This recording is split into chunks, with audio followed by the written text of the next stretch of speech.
Shalom, sahabat Al-Murid Kristus. Pernahkah Anda berpikir tentang kata benih dalam Alkitab? Ada rahasia ilahi yang penting namun sering kita abaikan. Ternyata hal ini sudah firman Tuhan nyatakan, sehingga ilmu sains pun membicarakan hal ini. Dalam bahasa Ibrani, kata benih diterjemahkan sebagai zera, yang dalam ilmu sains berhubungan dengan sperma dan spora. Tapi tahukah Anda, konsep ini bukan sekedar biologis, ada rahasia ilahi yang luar biasa di dalamnya. Nah kali ini, kita akan menanggapi video menarik dari Sofia Al-Hayat, yang membahas hubungan antara zera dalam Alkitab dan Yesus Kristus sendiri. Apakah ini kebetulan, atau ada pesan tersembunyi yang Tuhan ingin kita mengerti? Tonton video ini sampai selesai, jangan di-skip agar rahasia ilahi ini dapat Anda pahami. Sebelum kita mulai videonya, dukung channel Al-Murid dengan like, bagikan video ini dan subscribe agar Anda tidak ketinggalan video terbaru Al-Murid Kristus. Mari kita simak penjelasan Sofia Al-Hayat ini sampai selesai.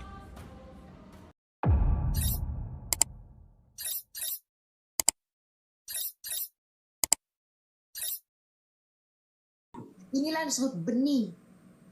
Jadi kambing kalau berhubungan dengan kambing betina, kambing jantan ya jadilah anak kambing begitu loh. Namanya sperma di dalam perjanjian lama, benih baik untuk tumbuhan, binatang maupun manusia namanya zera. Tiga-tiganya namanya zera. Ngerti ya? Di dalam perjanjian baru, kata zera yang digunakan untuk binatang dan untuk manusia menjadi sperma. Untuk tumbuhan jadi spora. Itu ada di dalam Alkitab perjanjian baru saya bisa tunjukkan. Ya. Nah, tadi dikatakan di Kisah Rasul 17 ayat 26 dikatakan hanya dari satu orang aja. Betul? Tuhan memberikan semua manusia di muka bumi ini. Nah, manusia itu dibara, diasah dan diyatsar. Ngerti ya? Tiga-tiganya ini dibara, diasah dan diyatsar. Ini manusia. Ya. Nah, dari satu orang nanti apa? Dia bikin prototipenya dulu tadi di 1 Timotius 3 ya ayat 1 Timotius 2 ayat 13 tadi dikatakan bahwa yang maskulin dulu, yang zakar dulu diciptakan, baru yang nekebah yang perempuan. Nah, kemudian di dalam tubuh Adam yang pertama ini diberikan namanya zera atau benih, sehingga kita ini hasil dari reproduksi massal benihnya Adam. Maka kita ini disebut anak-anak Adam. Sampai sini paham ya? Paham Kak. Ini Adam, karena kita ini dari hasil spermanya Adam. Adam itu bapak pertama kita, bapak daripada kemanusiaan. Semua manusia ini itu dijadikan satu Adam yang pertama. Persekutuan dengan Adam yang pertama karena kita dilahirkan. Nah, sekarang kita lihat di dalam Yohanes pasal 3 ketika Nikodemus datang kepada Yesus. Nikodemus kan bilang, bagaimana caranya aku masuk dalam kerajaan Allah itu? Lalu Yesus mengatakan apa? Sesungguhnya kalau kamu tidak dilahirkan kembali dari air dan roh, kamu tidak akan bisa masuk kerajaan surga. Artinya kalau kamu dilahirkan hanya dari benihnya Adam, hanya bapakmu tuh hanya Adam saja, kamu hanya disebut anak-anak Adam, kamu gak bisa jadi anak-anak Allah. Anak Allah menjadi anak Adam, menjadi manusia, supaya kita anak Adam itu bisa menjadi anak Allah. Yohanes 1 ayat 12. Barang siapa menerima Yesus, menerimanya sebagai Tuhan, maka kita diberi kuasa supaya kita menjadi anak-anak Allah. Itu ya. Nah, jadi Yesus berkata, kalau cuma satu kali aja kamu dilahirkan, kamu akan mati 2 kali. Kematian pertama di dalam Alkitab kita itu disebutkan sebagai kematian tubuh ini. Karena dikatakan dosa dihukum di dalam daging, maka tubuh kita harus mati karena dosa. Tapi ada kematian kedua. Kematian kedua itu di dalam kitab Wahyu disebut sebagai lautan api neraka yang menyala-nyala selama-lamanya. Itulah kematian yang kedua, terpisah dari Allah selama-lamanya di dalam lautan api yang api menyala yang kekal. Itu disebut kematian kedua di dalam Alkitab kita. Nah, makanya Tuhan Yesus di dalam Yohanes pasal yang ketiga ketika dia bertemu dengan Nikodemus, Tuhan Yesus itu mau berkata begini, kamu harus lahir 2 kali. Yang pertama kamu harus lahir dari bapakmu Adam, dari spermanya Adam. Tapi kamu harus dilahirkan kembali dari air dan roh. Dari mana? Dari Yesus. Maka sama seperti Adam yang pertama ketika ditusuk. Ya, Adam itu ditardama. Tardama itu artinya tidur yang dalam, seperti di anestesi, dibius begitu. Ya. Kemudian keluarlah yang wanita, yang feminim. Dibawa kepada Adam. Maka Adam berkata, inilah dia, daging dari dagingku dan tulang dari tulangku. Dia akan disebut Isyah, ya, karena dia berasal dari Ish. Dia akan disebut betina karena dia berasal dari yang jantan, ya. Nah, tetapi ketika Yesus itu ditusuk lambungnya, sampingnya, bagiannya, maka ya dia keluarlah air dan darah. Itulah kita mempelai wanita, gerejanya keluar. Yang feminim yang keluar. Ngerti ya? Jadi sama seperti gambaran Adam melahirkan Hawa yang perempuan, maka Yesus sebagai Adam yang kedua melahirkan gerejanya. Gereja itu lahir karena dari kematian dan kebangkitan Yesus itu. Ya, itu melahirkan mempelai wanitanya, melahirkan jemaatnya. Kitalah mempelai wanita daripada Kristus itu sendiri. Nah, itu perumpamaan, ya. Jadi Adam yang pertama adalah tipologi daripada Yesus. Nah, di dalam Yesaya pasal 9 tadi juga itu namanya double prophecy atau nubuatan ganda. Ya, untuk Raja Hizkia juga untuk Mesias kita, Yesus. Ya, gitu. Nah, kemudian jadi bapak dari kekekalan itu maksudnya adalah Yesus adalah dalam kemanusiaannya dia menjadi bapak daripada manusia baru. Maka tadi karena cetakan pertamanya dirusak, Iya. saya tanya kalau prototipe contohnya, misalnya kemarin saya memberikan contoh, kalau Toyota ini mengeluarkan Agya Ayla, kemudian ada sesuatu yang salah nih di prototipenya, ada error di prototipenya dia, ya. Contohnya ada remnya mungkin error atau airbagnya nggak berfungsi dengan baik, otomatis semua produksi masalahnya akan mengikuti cetakan pertamanya ini, betul? Ikut error. Betul Kak. Caranya gimana? Mereka menarik kembali di produksinya tuh biasanya kalau itu ditarik balik, dia lihat nih salahnya di mana nih produksinya. Itu ditarik balik sama pabriknya. Nah, sama seperti kita, cetakan pertamanya nih error. Adam yang pertama ketika dia jatuh dalam dosa, karena ketika diciptakan manusia tuh ada tubuh, jiwa, dan roh, maka roh kita itu terpisah dari Allah, itu arti mati. Roh kita dipisahkan dari sang sumber hidup itu. Kita nggak punya relasi lagi kepada pohon kehidupan. Maksudnya kita tidak punya relasi dengan sang kholik itu, dengan sang pencipta itu, sang sumber hidup. Maka roh kita itu mati karena kita terpisah.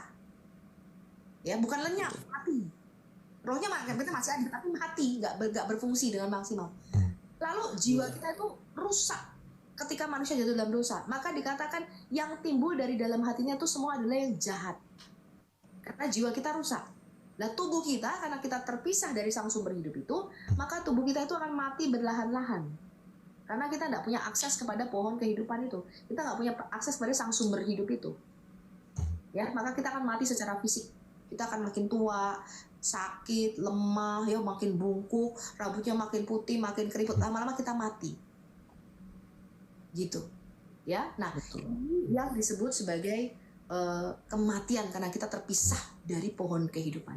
Nah, karena kenapa? Karena kita ini terkena dampak dari dosa asal yang dilakukan oleh Adam. Pemberontakan Adam ini berdampak pada kita.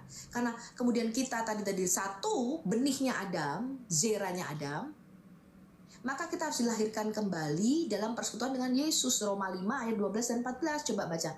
Roma 5 ayat 12 dan 14. Roma 5 ayat 14 dan 15. 12, oke. Sebab itu, sama seperti dosa telah masuk ke dalam dunia oleh satu orang, dan oleh dosa itu juga maut, demikianlah maut itu telah menjalar kepada semua orang, karena semua orang telah berbuat dosa. Sebab sebelum hukum Taurat ada, telah ada dosa di dunia, tetapi dosa itu tidak diperhitungkan kalau tidak ada hukum Taurat. Ya. Jadi dalam persekutuan dengan manusia pertama, maksudnya apa sih dalam persekutuan dengan Adam kita mati? Karena kita lahir dari benihnya Adam. Itu maksudnya persekutuan dengan Adam.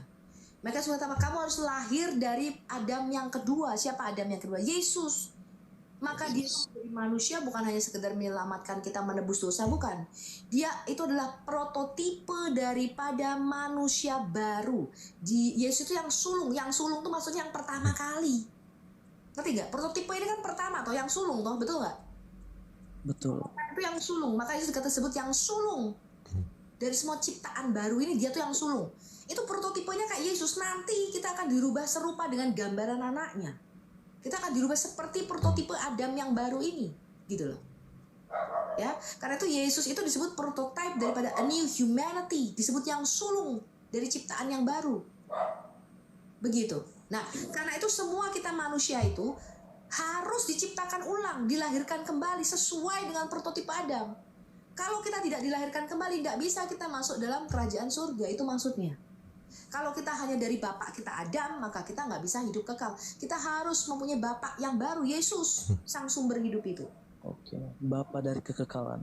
Itu maksudnya bapak dari kekekalan, ya. Amin. Artinya itu artinya the father of eternity, atau artinya lah sang pemberi hidup kekal. Maka Yesus berkata apa? Darahku benar-benar minuman, dagingku benar-benar makanan. Kalau kamu tidak minum darahku dan tidak makan dagingku, kamu tidak mempunyai hidup yang kekal di dalam dirimu. Kemanusiaan Yesuslah yang memberikan kita hidup kekal. Nah, ada orang-orang yang menyangkal kemanusiaan Yesus itu. Nah, saya sarankan sama teman-teman, Anda udah nggak usah ngurusin orang Oneness yang menyatakan Yesus itu Bapa, dia menyangkal kemanusiaan Yesus. Itu ngabisin energi kita. Tapi yang perlu kita jelaskan kepada tubuh Kristus, gereja Tuhan, adalah apa dan siapa, ya, Allah kita. Kebagaimana Allah kita itu yang kita jelaskan. Kenapa? Karena saya menyadari ketika saya berdiskusi dengan orang Oneness, itu kebingungan teologis mereka. Mereka tuh bingung cara menjelaskan kebagaimanaan Allah itu. Mereka berpikir bahwa Trinitas itu jumlah Allah. Makanya saya bicara sama orang Oneness, kok kamu bisa jadi Oneness sih? Saya bilang gitu. Terus dia bilang gini, karena masa kita Allahnya 3, Muslim cuma 1. Itu dia. Bagaimana Jumlah Allah, ngerti nggak teman-teman? Iya, betul. Nah, padahal Trinitas nggak bicara jumlah. Trinitas tuh bicara kebagaimanaan Allah itu. Makanya kalau kemarin saya tanya sama teman Muslim dan teman Kristen, kayak kamu misalnya nih, Paul, kamu itu kan terdiri dari tubuh, jiwa, dan roh, betul? Betul. Rohmu itu kan, kita itu manusia roh yang punya jiwa, tinggal di dalam suatu tubuh. Ini namanya kemah. Ini tuh bait suci. Ini kemah. Ini tuh tempat tinggal kita, ini rumah kita. Tubuh kita itu disebut rumah kita. Bukan ini. Bukan. Rumah kita tuh yang ini loh. Ini rumah kita. Nah, karena kita manusia roh yang memiliki pikiran dan perasaan, itu ada di jiwa kita. Roh itu kesadaran kita akan Tuhan. Roh itu adalah yang kita gunakan kesadaran akan yang ilahi. Karena dikatakan Allah adalah roh. Barang siapa menyembahnya, artinya barang siapa berkomunikasi dengan Allah itu harus dengan roh ketemu roh. Ya. Roh dan kebenaran. Karena Allah itu roh, maka hanya roh kita itu yang bisa ketemu dengan roh Allah. Ya, roh kita itu bisa ketemu dengan roh Allah. Nah, kemudian jiwa kita itu kesadaran akan diri sendiri. Jadi roh itu kesadaran kita akan yang ilahi, jiwa itu kesadaran kita akan diri kita sendiri. Saya tuh sadar, oh saya perempuan, nama saya siapa, saya ini orang Indonesia. Itu kesadaran saya akan diri saya sendiri. Itu jiwa. Jiwa ini ada pikiran, ada perasaan, ada kehendak. Nah, ini yang rusak. Ini yang akal budi. Manusia jatuh dalam dosa. Ya, jadi pikiran kita, kehendak kita, perasaan kita itu rusak. Karena itu dikatakan yang dihasilkan semakin manusia bertambah banyak, yang dihasilkan bukan yang baik, melainkan apa? Yang jahat. Nah, ini jiwa ini harus dibaharui. Nah, tubuh kita itu nggak bisa dibaharui di dunia ini. Alkitab mengatakan tubuh kita akan mati pelan-pelan. Tapi Tuhan menjanjikan keselamatan atas tubuh kita. Nanti pada waktu kita dibangkitkan kembali, kita punya tubuh yang baru. Dibaharui, itu ciptaan baru. Nah, jadi kehendak sorga bagi bumi adalah bukan kita masuk sorga. Yesus datang ke bumi itu bukan membawa manusia ke sorga, tapi membawa otoritas sorga itu datang ke bumi. Keselamatan itu artinya roh, jiwa, dan tubuh kita itu terpelihara dengan sempurna, tidak bercacat, dikembalikan lagi kepada tujuan penciptaan Adam sejak semula. Ketika Allah menciptakan manusia bernama Adam, yang prototipe pertamanya ini, maka Allah tuh tidak menciptakan Adam yang pertama ini dengan pikiran begini, nanti ya nak, kamu tinggal di bumi yang ada wabah penyakit, nanti kamu kena COVID, ya kan? Anak kamu kena tumor, itu nggak ada dalam pikiran Tuhan. Iya, nggak ada. Nggak ada. Tuhan nggak ciptain kita tuh, nah terus kamu mati nak. Iya, masuk neraka ya nak. Iya, kamu nanti miskin, ya susah. Tuhan tuh nggak berpikiran begitu. Dikatakan dia menciptakannya tuh segala sesuatu itu baik. Tapi karena pemberontakan kerajaan manusia, pemberontakan kerajaan Adam di bumi terhadap otoritas kerajaan sorga, maka terlepas kerajaan manusia di bumi itu terlepas daripada otoritas kerajaan sorga dan diberikan kepada otoritas lain, namanya kerajaan di dalam Alkitab kita Kerajaan maut, ya. kerajaan maut, kerajaan kematian atau kerajaan kegelapan. Maka sejak saat Adam yang pertama memberontak terhadap otoritas kerajaan sorga dalam Kejadian pasal 3, semua kerajaan manusia di bumi berada di bawah kerajaan maut. Karena itu Iya. dalam persekutuan dengan Adam, dosa masuk ke dalam dunia dan kematian menjalar kepada kita semua. Itulah yang namanya dosa asal. Ya, dosa asal. Dosa asal, asal usulnya dosa. Kita terkena dampak daripada pemberontakan Adam ini. Itu nggak bisa dipungkiri. Ya, kamu baca di dalam Matius 18. Ketika Petrus berkata, berapa kali Tuhan aku harus mengampuni kesalahan 70/7. 70 kali 7 katanya. Lalu Yang sempurna. ya, Yesus mengumpamakan dosa, kesalahan itu dengan hutang, betul? Betul. Nah, jadi ya, dosa di dalam Alkitab kita itu juga disebut hutang, teman-teman. Hutang apa? Hutang nyawa, hutang darah sama Tuhan di dalam Mazmur 51. Nah, hutang darah sama Tuhan ini, hutang dosa ini, itu nggak bisa dibayar pakai amal baik, perbuatan dengan emas, dengan perak. Kamu nggak bisa bayar pakai barang fana. Dan nggak bisa dibayar pakai amal baik. Dan karena kamu sudah menjadi budak dosa, hamba dosa. Kita berada di bawah kerajaan lain, namanya kerajaan iblis, kerajaan kematian.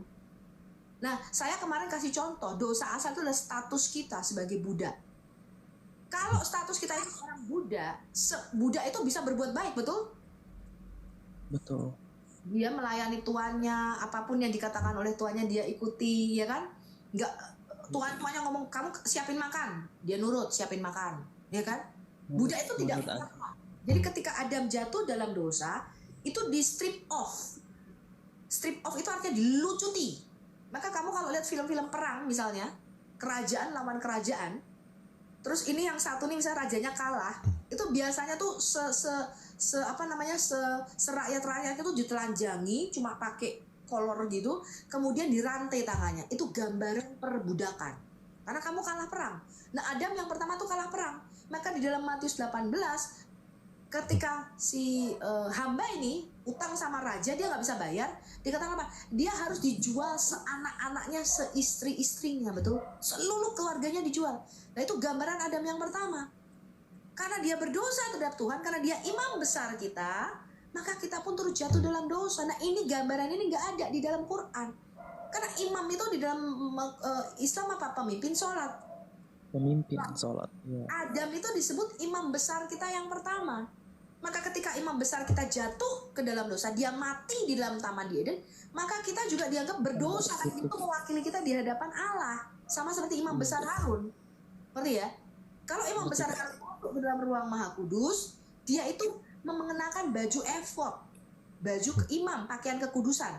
Di dada imam besar Harun itu terdapat 12 batu permata termasuk di bahunya, yang masing-masing diukir nama anak-anak Israel. Artinya imam besar itu mewakili bangsa Israel di hadapan Allah.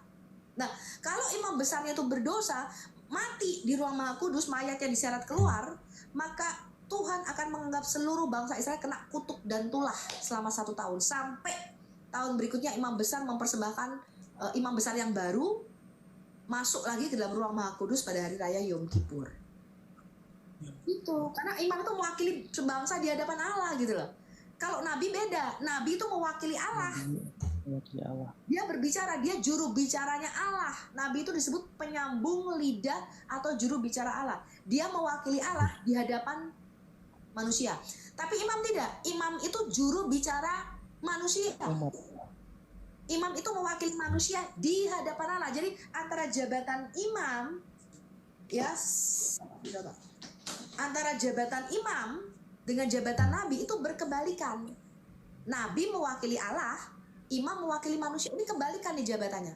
Nah, Yesus pegang dua-dua ini karena dia Allah, ya, dia nabi Allah yang sejati, sang firman itu sendiri, dia juga imam besar karena dia punya kodrat ilahi dan manusia. Jadi dia itu dua-dua ini dia pegang nih, jabatan nabi dan jabatan imam. Dia pegang dua-duanya ini. Itu namanya Mesias. Mesias itu memegang 3 jabatan. Nabi, imam, dan raja. Itu maksudnya dia sebagai Mesias kita.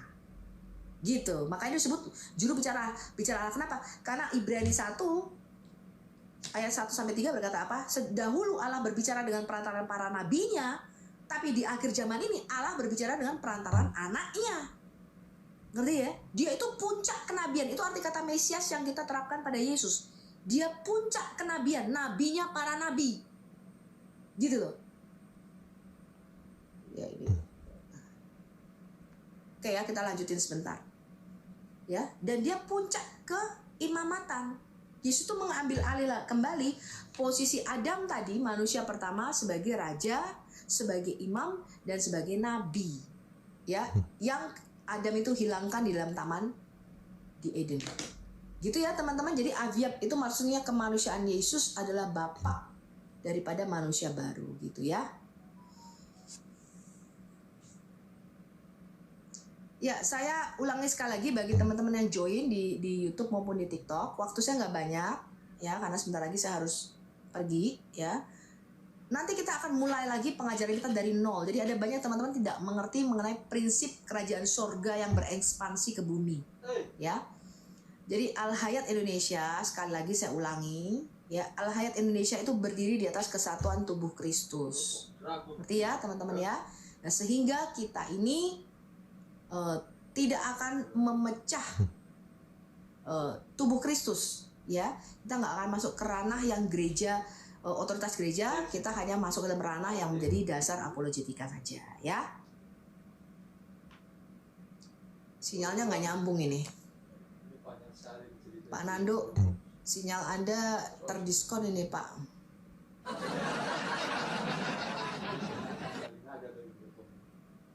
Sinyalnya terdiskon. Iya, tadi kayaknya mungkin sinyalnya hilang ya.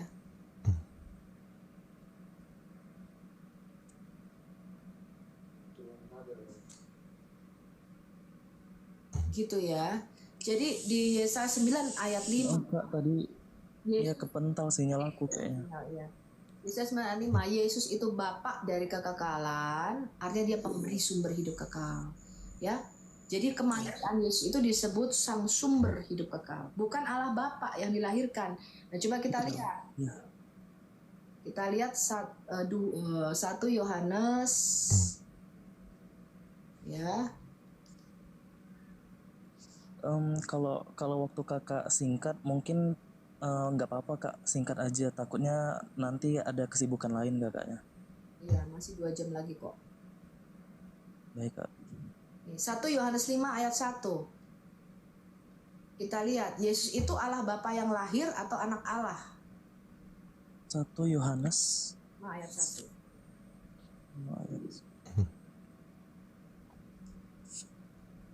Yesus tuh Bapak dari kemanusiaan baru ya.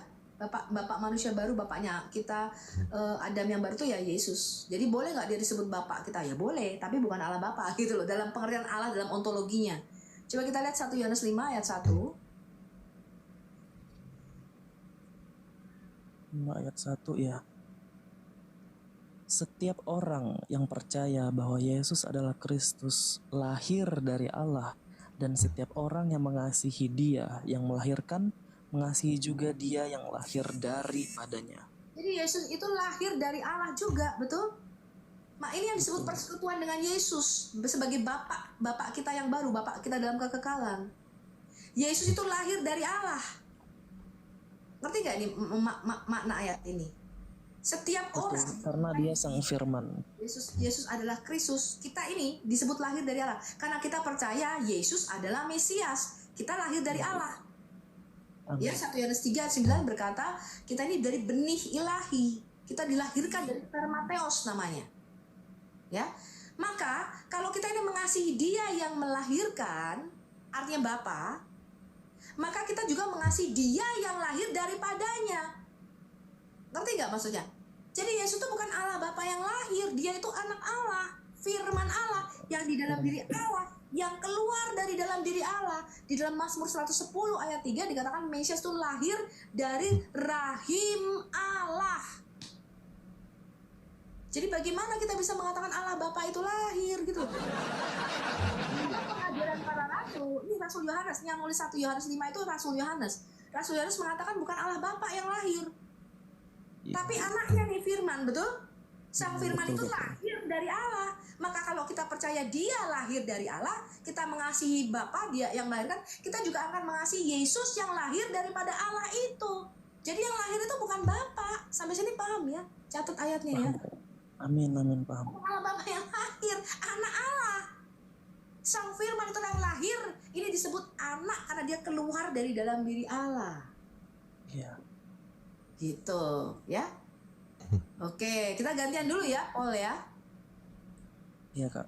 Ya, ini boleh coba sebentar aku Terima kasih follow. banyak ya, Kak. Aku follow balik dulu ini akun kamu.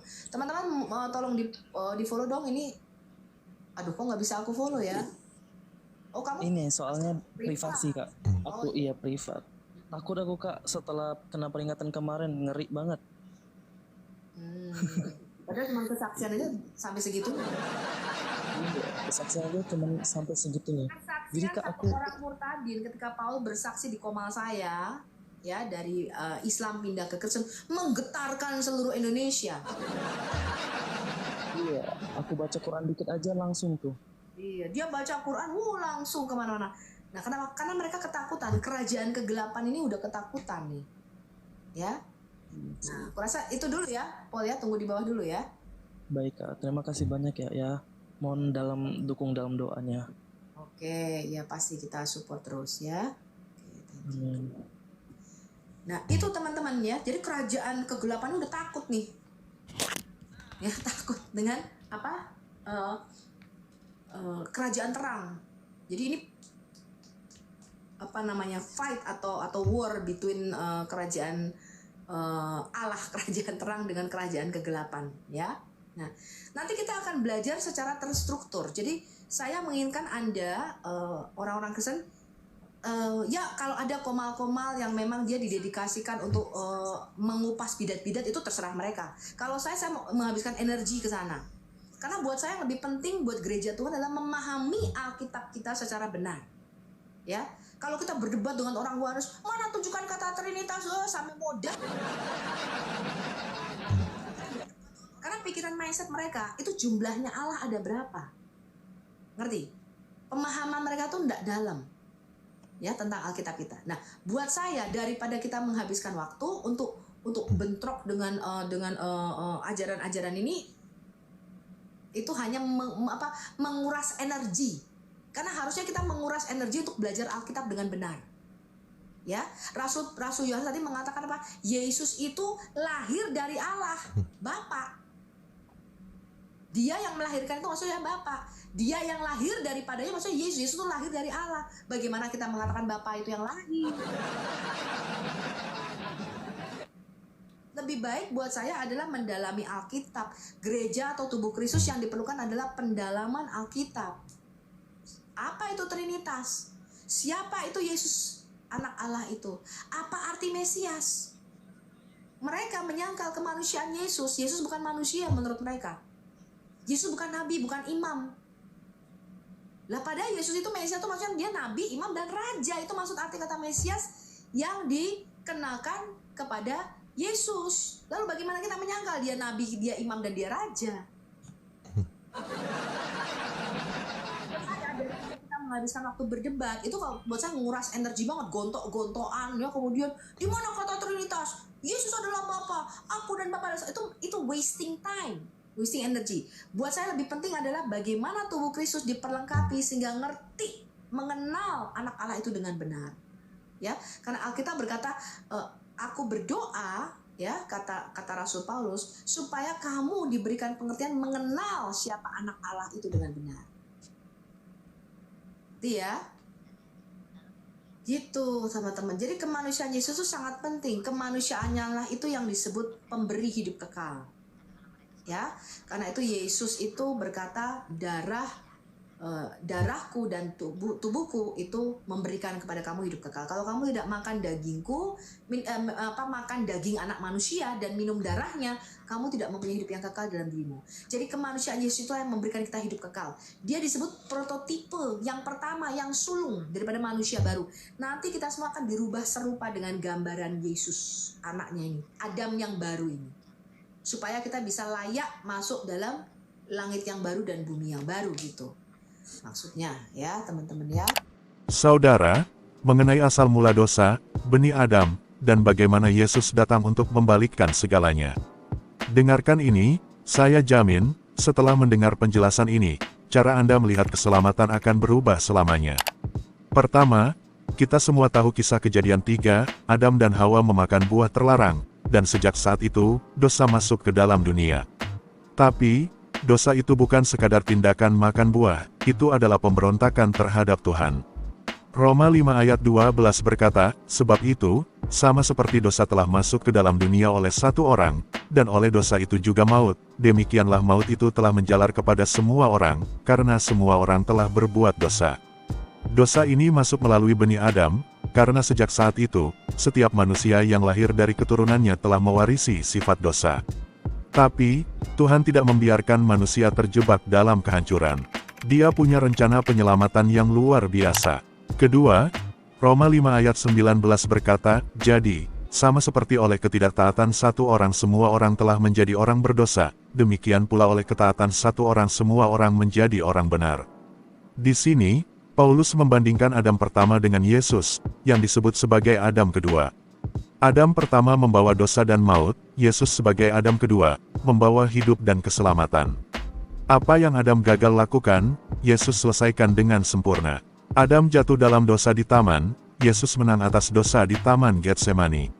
Adam tidak taat, Yesus taat sampai mati di kayu salib.